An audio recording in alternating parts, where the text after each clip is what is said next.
All right, now that we have finished reviewing this application, what comes next?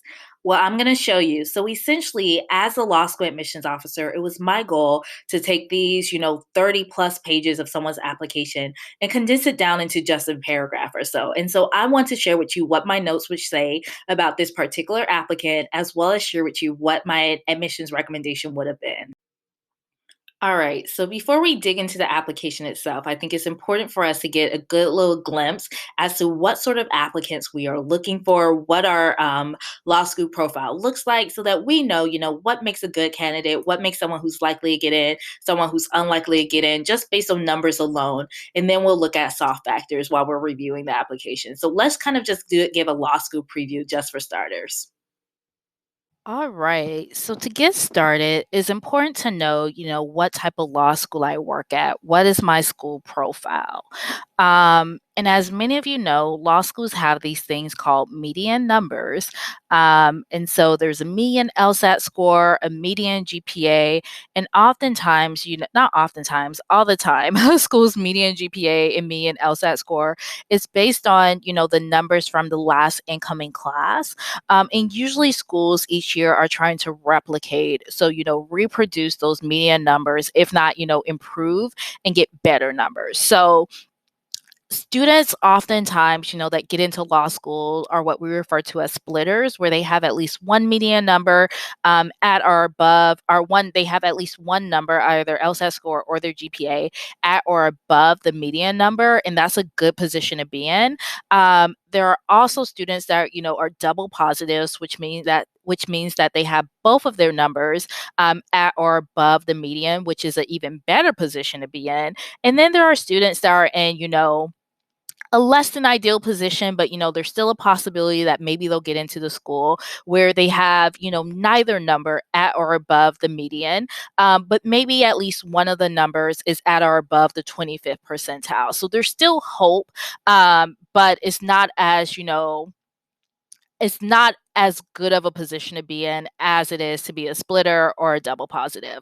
And so I want to highlight that because it's important to kind of know where this hypothetical applicant stands in comparison to classes before and what their chances would have been had they applied last cycle. So this school that we are using for the mock application review during the last school year, so the class that entered fall 2019, we're going to pretend that we are accepting students for the fall 2020 class right now. So last year, fall 2019, our median LSAT number was a 164. Our 25th percentile was a 157. Our median GPA was a 3.88, and our 25th percentile was a 3.42. Now, if you'll remember, for this student, their highest LSAT score was a 162, which is below the median LSAT score from last year, but above the 25th percentile. And their LSAT calculated GPA was about a 2.9. And so that is below the median GPA as well as below the 25th percentile GPA. So if the student does get in, they definitely have a likelihood of getting in because they do have at least one of those numbers above the 25th percentile. But if they do get in, it is likely going to be because of a lot of other soft factors weighing in their favor. There is a possibility that this student can be admitted, but they need to have a lot of really good things working in their favor. And so just knowing that off the bat, what we're going to do now is we're going to look at my notes for this student. So we've already at this point, reviewed the application. We've gone through, the CAS report. We've gone through the application. We've gone through the personal statement, diversity statement. But what we haven't gone through is what exactly would I have been writing as I was reviewing those things. So I want to show you. So here we go.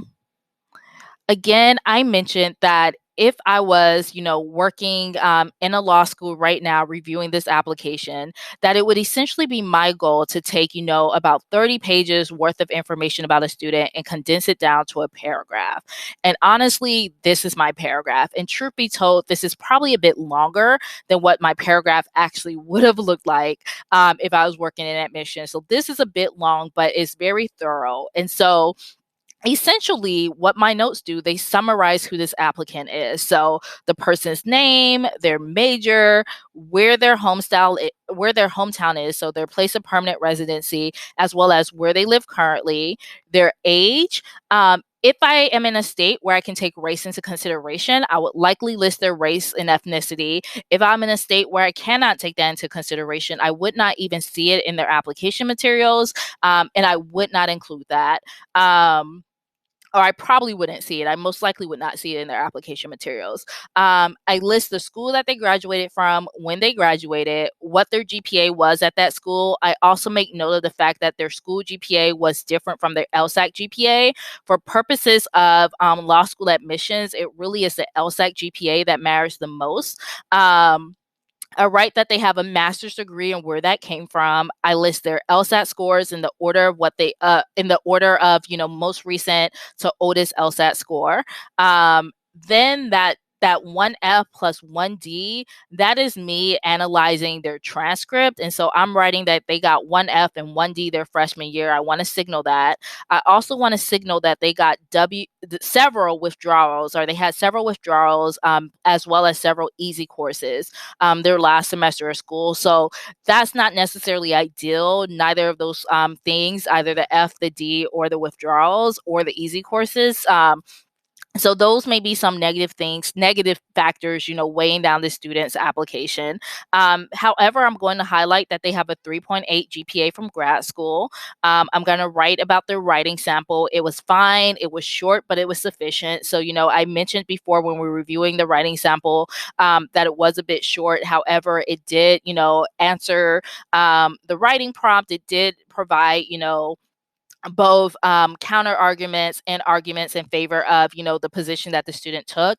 But what really helps set this student apart is that they had 3 pretty good letters of recommendation. So that first letter of recommendation I wrote was glowing. The professor said that they were in the top 5% of their class, our top 5% of students that they've taught over the last 10 years. The student was always well prepared, etc. So really what I'm doing in these next few sentences is I am highlighting, what the letters of recommendation said about the student. I am including some quotes, and I'm ranking them on a scale of 1 to 5. So this first letter of recommendation, I gave it a 4, but only because there was one potential red flag in the letter recommendation.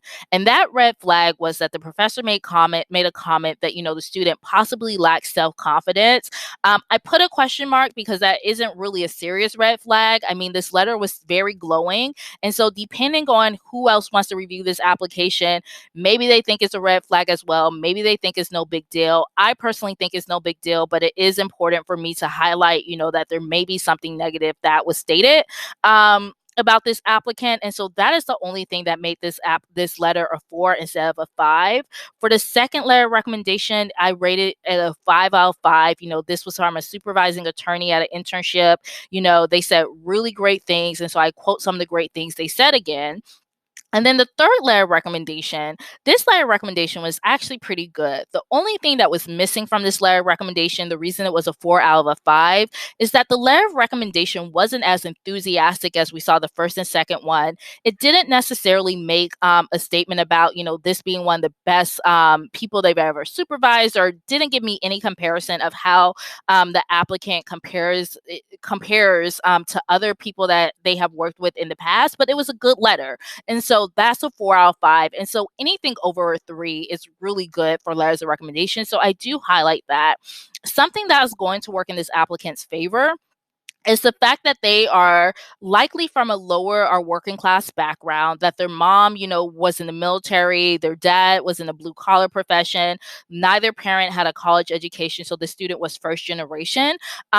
Those are diverse characteristics that, whether I am able to take race into consideration or not, those are diverse characteristics that I am able to look at and that I'm able to use to kind of, move the needle in the favor of admittance for this student. I do a brief little summary of the personal statement. And so I state that, the applicant wants to be a civil rights attorney. They had some adverse experiences growing up. And I list a bit about what those were. I talk about the diversity statement. And so I explain what essentially they stated in their diversity statement. I make that one really short and sweet. And then I talk about the resume. I say that the resume was great. The resume had great work experience. They had 10 years working in a specific industry. I don't know about extracurriculars. Had the applicant included extracurriculars, I probably would have listed some of them, especially if there were any leadership positions shown. Something that is missing from this summary that likely would have been included, however, I would have included that the person provided a grade explanation as well as an LSAT explanation. I may not have gone into too much depth, but I would have said, explanation sufficient, grade explanation, LSAT explanation, makes sense, sufficient. Or I would have provided a bit of a summary about what that was. But after writing this summary, then I get to the point of making a recommendation. For this particular applicant, I would probably be deciding between waitlist plus or admit. And so I'm just going to say a bit about, what these different recommendations mean. So a deny is pretty, obvious. So a deny is something that probably would go to a student, that had both numbers that were, in the negative. They were too far in the negative to be, really a strong candidate. So neither number was in the 25th percentile. Both numbers were in the negative. There probably weren't any soft factors such as, low socioeconomic background or diversity or hardships overcome that really worked in the student's favor. A waitlist negative is someone who, maybe has numbers to where they could easily have been or where they could have possibly been admitted.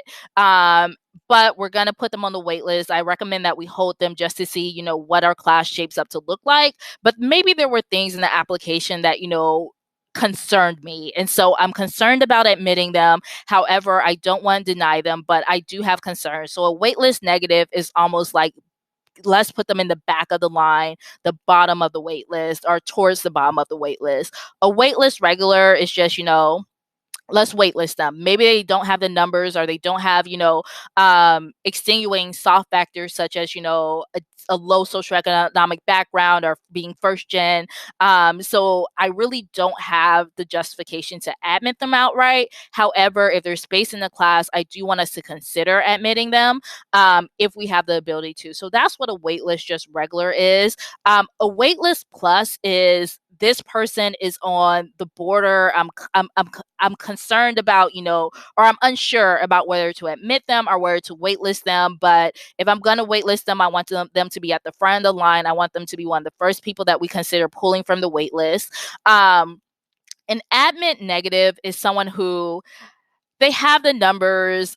I don't really have a justification for not admitting them when it comes to numbers. Maybe both of their numbers are above our median. And so, they, by all intents and purposes, have a merit-based justification for getting into the school. However, maybe there's a negative, a red flag, lots of red flags in their application. So I'm admitting them, but I'm recommending that we admit them with hesitation. So maybe, a professor basically indicates that this person is, obnoxious, or this is a student that's really hard to get along with, or they're really difficult, or this is someone that never shows up to class or never participates, or this is someone who really just makes the classroom environment really tense and awful for everyone in it. So an admit negative could easily be someone who is decided, who I would list as a waitlist negative. But that those are kind of the fence that a student in that characteristic or a student in that